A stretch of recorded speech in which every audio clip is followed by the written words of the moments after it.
Hello and welcome back to HEMAFightBreakdowns. Today I'm going to be talking about tippy cuts or low quality attacks or things that you generally throw out in tournaments.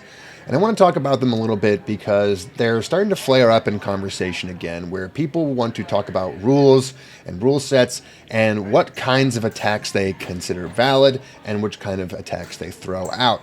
And the reason this is important is because while points and awarding points for specific targets hit is all well and good, a lot of the real minutia when it comes to rule sets comes down to what directors and what judges are calling when the actual day comes. So I have a couple of exchanges here from a previous fight I had at AGO. I picked out all the ones that I figured had some slightly iffy quality, and we get it in that nice juicy slow motion, so we get to really pick it clean.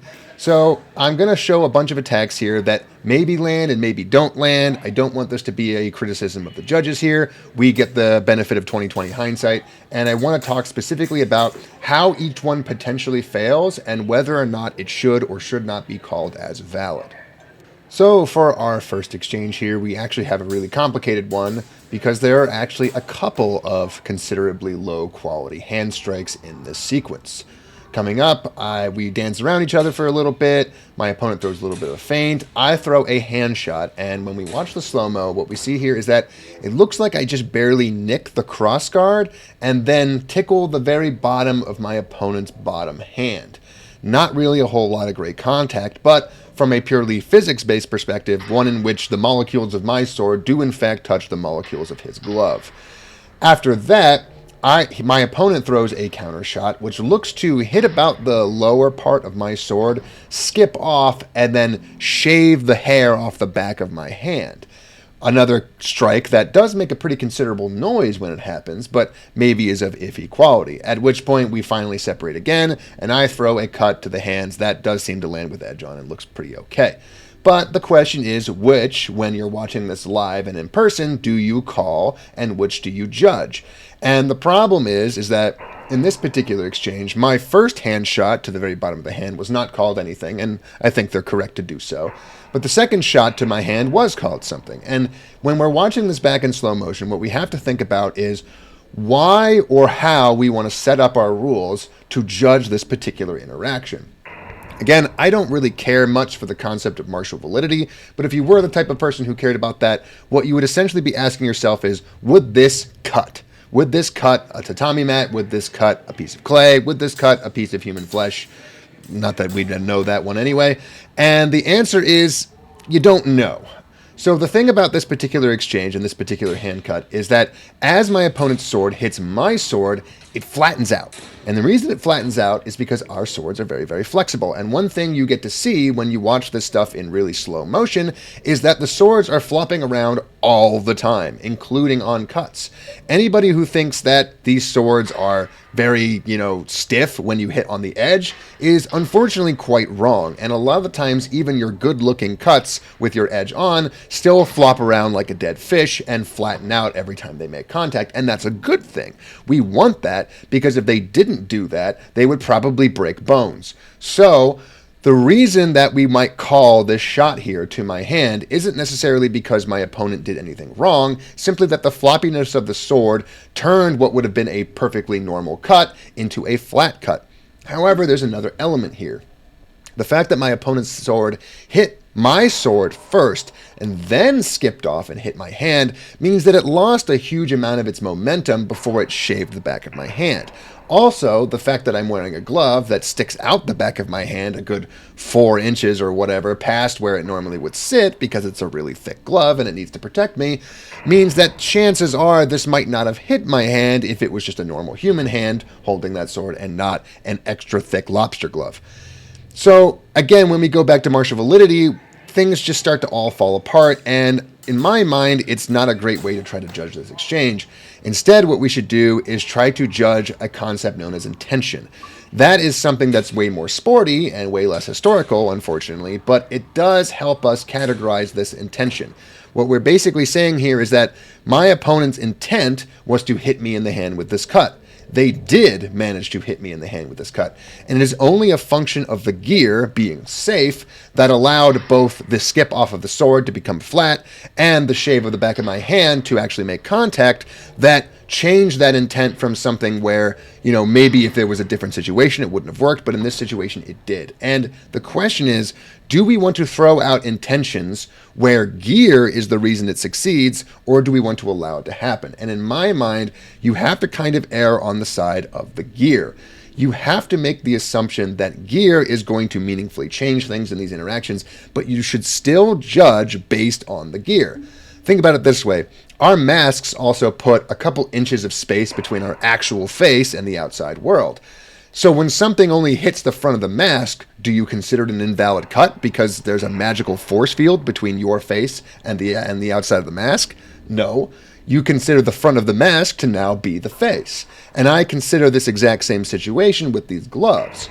My opponent missed, technically speaking, by hitting my sword first, but given that they still hit my hand with the exact same intention of their strike, it still had a pretty good amount of momentum, it still had some good follow through, and it didn't even hit with the last couple inches of the sword, it just hit my glove, which in this case, I'm just going to go ahead and consider my hand. So, in my opinion, the call by the judges was right here. They gave my opponent the cut to the hands in the intermediary, and they threw mine out at the end as out of tempo. Our next exchange is significantly less complicated than the other one, as in this particular set, both myself and my opponent stab each other in the face. And there's not a lot to talk about other than that, except when we get into the nitty-gritty of most people's rule sets, there is actually a lot of leeway when it comes to what is considered a quality thrust and what is not. And this leads into a little bit of a discussion about rubber tips. So when we watch this exchange, both myself and my opponent stab each other in the face, obviously, as I already said. But in this case, there's a difference in how both of these tips plant. My thrust comes up over the top, kind of hits the front of the face, and immediately scoops up with the tip and gets stuck in the overlay. Similarly, my opponent's comes up from underneath, hits me right in the face, has a little bit of bend for a couple of frames, and then flicks off to the side. It does not get stuck in the overlay. And the problem here is that when you watch this full speed, it all happens really, really fast, and you don't really get to see those couple of frames where there is or is not bend in the sword. All you generally see is that at the end of this, my sword is stuck in a part of my opponent's helmet, and his sword is off to the right side of my head. So what happened? Well, if you're a good judge, you know that metal tips on metal mesh doesn't really stick too well. It actually tends to slide off, and that's a good thing. Back in the days of rubber tips, we would have this happen all the time where a big thrust would come in and that rubber tip would act as a planting agent, and it would plant really hard into that mask and sometimes push hard enough to waffle the mask. You could waffle people with nothing more than a thrust where both people walk together, which, as you know, happens a lot.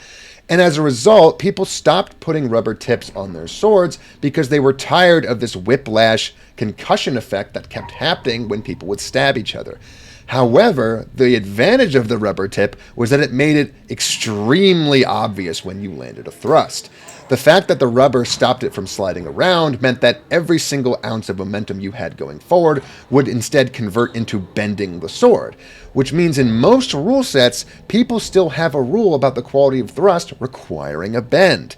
And the problem with that is, in my opinion, requiring a bend is a requirement from a bygone era now where rubber tips are always going to give you a bend. However, when you stab the mesh, as you see from the footage, you might get some bend, but it's a bend that's only visible at the slowest of slow-mo replays. You physically can't see that bend happen at full speed, and you have to slow down to 1/4 or 1/8 the speed to see just the fact that both my and my opponent's blades bend an actual equivalent amount on each other's faces before mine just happens to get stuck in some fabric.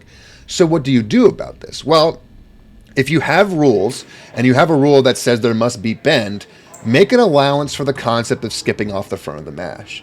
It may be obvious to many people, and you may never have this come up, but eventually it's going to happen where somebody says, no, that thrust didn't hit me, it skipped off the side, and they're not going to be wrong, and you're going to be sitting there thinking, well, the rules technically require a bend, and I didn't see a bend, but I can't see a bend because it just happened so fast, and they got stuck in some kind of like bib or overlay or the plasticky side of a Wakuski, and they got bends, so maybe theirs counts, the other person doesn't.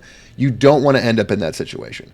And you don't want to end up in a situation where people are constantly trying to plant their thrusts somewhere other than the face, because then you have the exact same problem as the rubber tips, where if you plant it in the neck or the top of the head or even in the shoulder, you're imparting all of your force, and if there is a situation where two people coming together with a thrust are going to hurt each other, it's actually ironically going to be when they hit somewhere other than the front of the mesh. So, something to consider, and another really interesting exchange.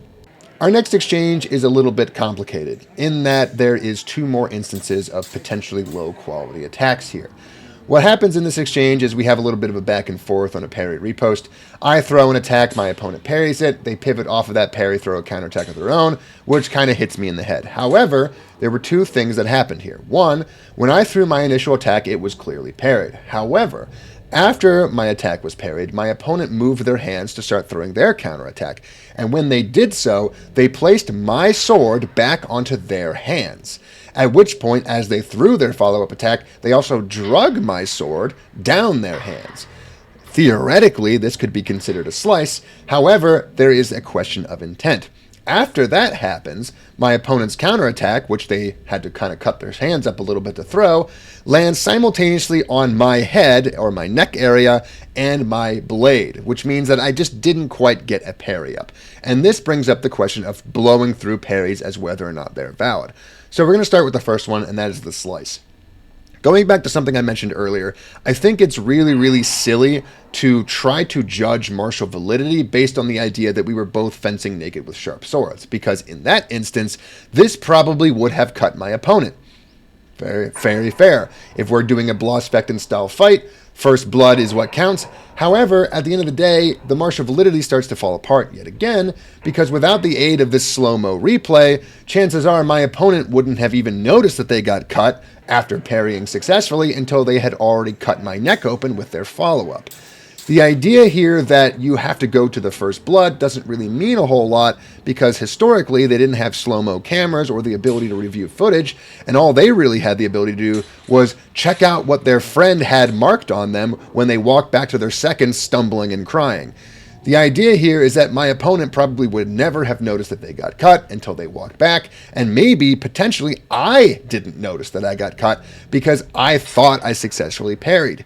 In the world of medical diagnoses and cuts, people don't feel things. The adrenaline's going. They don't stop. And the idea that you're going to, like, one-shot kill somebody with a sword is patently ridiculous to begin with.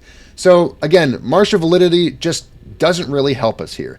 But what does help us, again, is an understanding of intent. My intent in this exchange was never to slice my opponent. I threw my attack got parried. My attack, if you can call it that, where I sliced my opponent's arm, was not my intent, and therefore should be thrown out. It is not something that happened because my safety gear interacted with their safety gear in a weird interaction.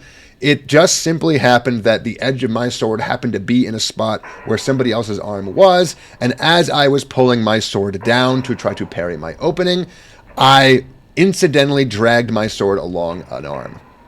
Not something that should be given credit for, and in my opinion, something that was rightfully thrown out. However, we have the other half of this exchange to talk about, where my opponent hits me in the neck and my sword simultaneously.